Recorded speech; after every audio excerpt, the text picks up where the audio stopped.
이번에는 네 번째 조사 질문입니다. 조사 질문이란 응답자가 이전에 답보다 더 자세하게 답변하도록 설계된 그런 질문입니다. 일종의 보충 질문인 것이죠.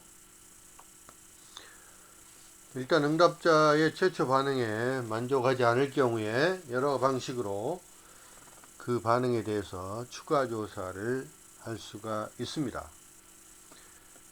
후속적인 조사 질문을 통해서 추가 정보를 획득할 수가 있기 때문이죠. 자, 여기에는 첫 번째 명료화 조사가 있습니다. 이 명료화 조사는 응답자의 최초 반응의 내용이나 또는 그 의미가 혼동되거나 혼란스러울 때 또는 불명확할 때 응답자가 응답할 때 좀 더 분명하고 정확하게 표현된 그런 반응을 유도하기 위해서 하는 그런 질문입니다. 그 말이 정확히 무엇을 의미하는 것입니까? 다시 설명해 주시겠습니까? 뭐 이런 질문이 되겠죠. 그 다음에 정당화 조사가 있는데요. 이것은 응답자가 자신이 응답한 내용의 이유를 제시하도록 하는 그런 질문입니다. 어떻게 그런 결론에 도달하게 되었습니까? 당신은 왜 그런 얘기를 하십니까? 뭐 이런 질문이 되겠습니다.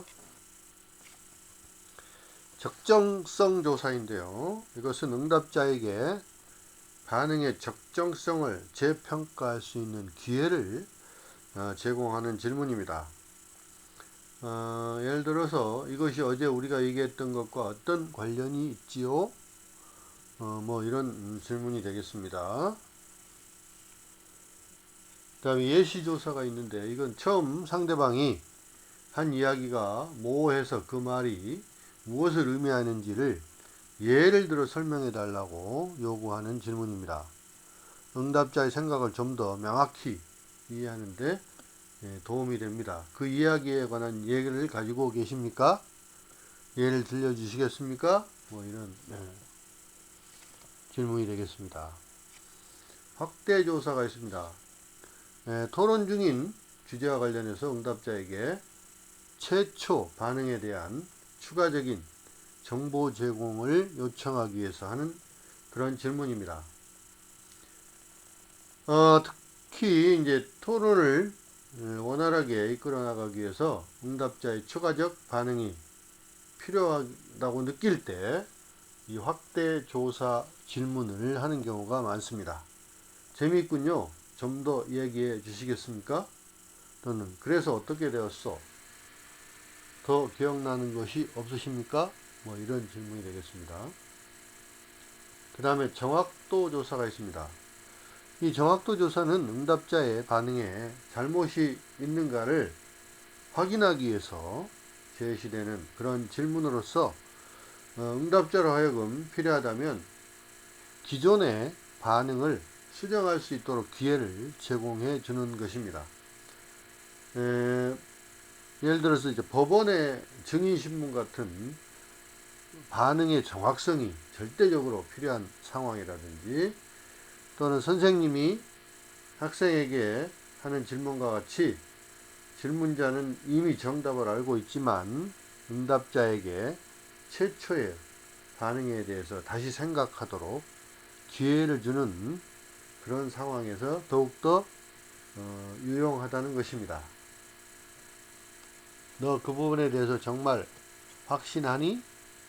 근데 이건 너무 남용을 하면 역효과가 날 수도 있습니다. 메아리 조사인데요. 메아리 조사는 응답자의 최초 반응에서 사용되었던 단어들이 메아리 같이 에코처럼 그대로 추가 질문에 활용하는 질문입니다.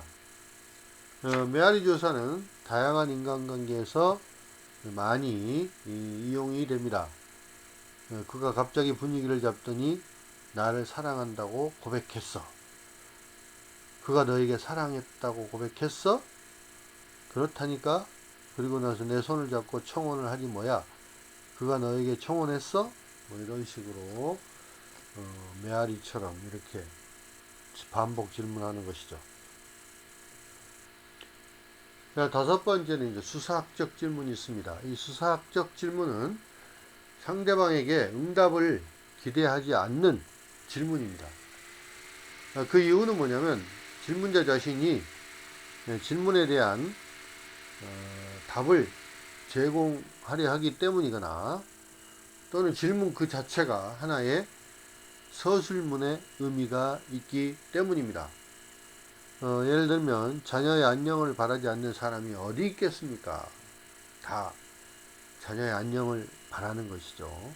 근데 이거는 이제 대중 그 연설자들이 주로 많이 활용을 하는데 그 이유는 뭐냐면 먼저 수사학적 질문을 활용하면 이 대중 연설자들이 청중의 관심 수준을 끌어올리고 또 정보 수준을 높일 수 있기 때문에 이런 그 수사학적 질문을 연설자들이 많이 이용을 합니다. 자, 다중 질문이 있는데요. 이거는 두 개 이상의 질문이 하나의 질문 형태로 구성되어 있는 질문입니다. 시간이 제한되어 있으나 응답자에게 어떤 대답이 절대로 필요한 경우에 유용한데요. 그러나 이 다중 질문은 일반적으로 크게 가치는 없습니다. 왜냐하면 응답자에게 혼란을 가져다 주기 때문입니다. 예를 들어서 공개형 질문과 폐쇄형 질문이 혼합되어 있는 경우가 있는데 휴가 기간에 어디 다녀왔어? 미국 다녀왔어? 이것처럼 그 초점을 좁히기 위해서 개방형 질문 뒤에 또 폐쇄형 질문이 제시되어 있습니다. 자, 이제 효과적인 질문을 위해서 고려해야 할 사항들을 말씀을 드리겠습니다. 이 대인 커뮤니케이션에 있어서 질문을 효과적으로 활용하기 위해서는 여러 가지 질문의 그 형태들 외에도 또한 고려해야 할 사항들이 몇 가지 있습니다. 첫 번째, 구조화입니다. 이건 상대방에게 많은 양의 질문을 할 경우에 상대방에게 질문을 두서없이 하는 것은 굉장히 비효과적이죠. 따라서 이것들을 많은 양의 질문들을 적절하게 구조화할 필요가 있습니다. 이 구조화란 뭐냐면 질문자가 상대방에게 어떤 질문이 이루어질 것인가 그리고 왜 이런 질문들이 필요한가를 사전에 알려주고 이 방식대로 질문을 하는 것을 말합니다. 예를 들어서 내가 당신에게 적절한 직업을 소개시켜주기 위해서 당신의 학력이나 또는 경험 그리고 관심사항에 대해서 알아야 됩니다. 먼저 당신의 학력에 대해서 말씀해 주시겠습니까? 뭐 이런 질문이 되겠죠. 질문이 구조화되지 않고 무작위로 이루어지는 경우에는 어떤 문제가 발생이 되냐면 불충분한 답을 제공받을 수가 있고요. 또는 상대방이 대답을 거부할 수 있고요. 또는 이것으로 인해서 인간관계가 깨질 수도 있고 또 목적을 파악하기 위해서는 상당한 시간이 소요되는 그런 비효율적인 질문이 되어버리는 것입니다. 두 번째는 이제 촉진이 있습니다. 질문자의 모든 질문에 응답자가 항상 정확한 답을 제시하는 것은 아닙니다. 경우에 따라서는 응답자들이 틀린 답을 제시하기도 합니다. 따라서 촉진이라는 것은 응답자가 질문에 관련 없는 답을 하거나 아예 답을 제시하지 못하는 경우에 질문자가 응답자에게 적절한 대답을 제시하도록 자극하는 방법입니다. 예를 들어서 파스타 하면 연상되는 나라는 어느 나라입니까? 했더니 스페인이라고 대답하면 아닙니다. 피사의 사탑을 생각해 보십시오. 그럼 이탈리아군요. 이렇게 유도하는 거죠. 촉진하는 거죠. 답변의 실패의 원인에는 두 가지가 있는데 첫 번째는 최초의 질문을 정확하게 듣지 못하는 경우죠. 그럴 때는 동일 질문을 반복을 해주면 좋고요. 또 질문 내용을 정확하게 이해하지 못한 경우에는 이 앞에 했던 질문과 비슷한 방식으로 다시 표현을 하거나 좀 더 쉽게 표현을 하는 것이죠. 자, 세 번째, 쉬기가 있습니다. 질문에 있어서 쉬는 것은 뭐냐면 질문하는 과정에서 침묵을 활용하는 것입니다. 질문의 전과 후에 쉬는 것, 그리고 응답한 후에 쉬는 것이 있습니다. 이 세 가지 형태가 있습니다.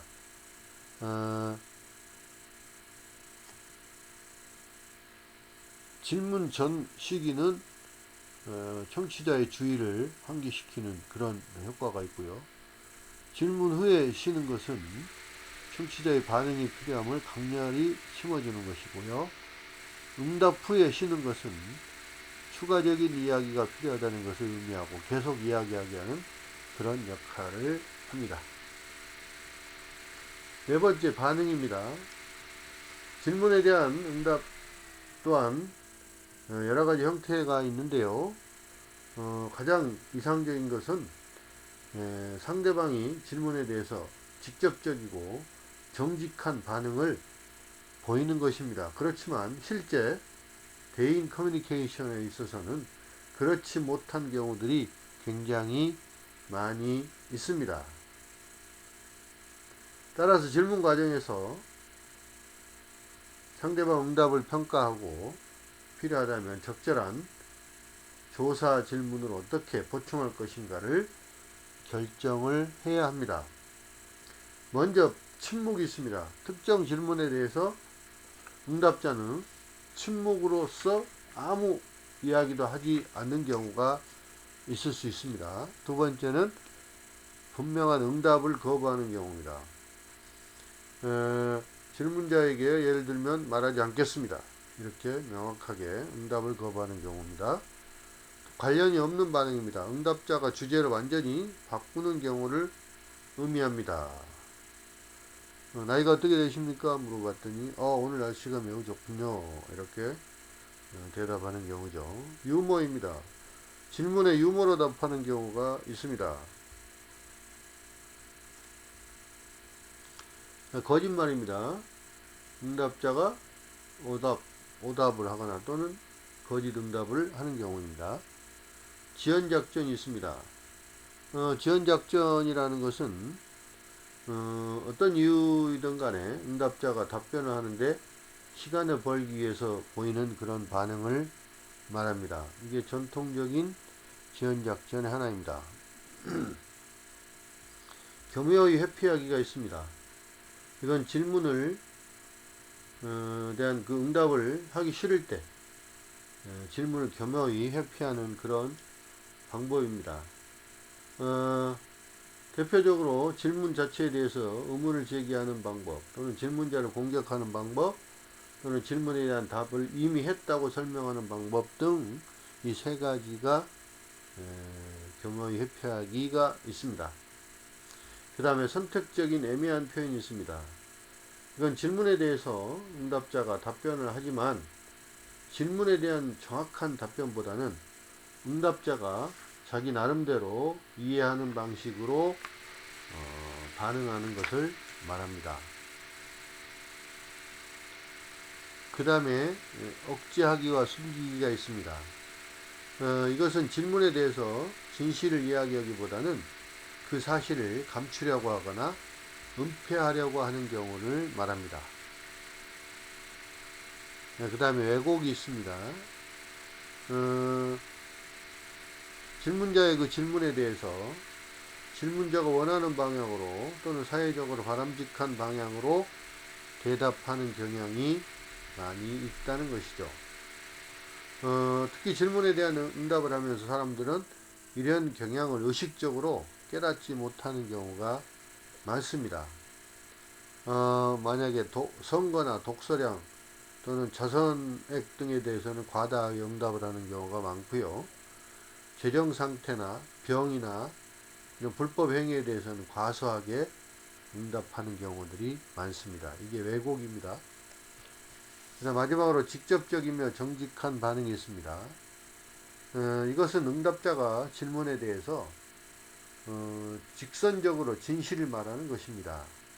이것이 질문에 대한 가장 이상적인 반응이라고 할 수 있겠습니다. 자, 어떤 인간관계에 있어서도 상대방의 응답을 평가하고 또 필요하다면 적절한 보충 질문, 조사 질문으로 어떻게 보충할 것인가에 대해서 우리는 결정을 내려서 질문을 해야 할 필요가 있습니다.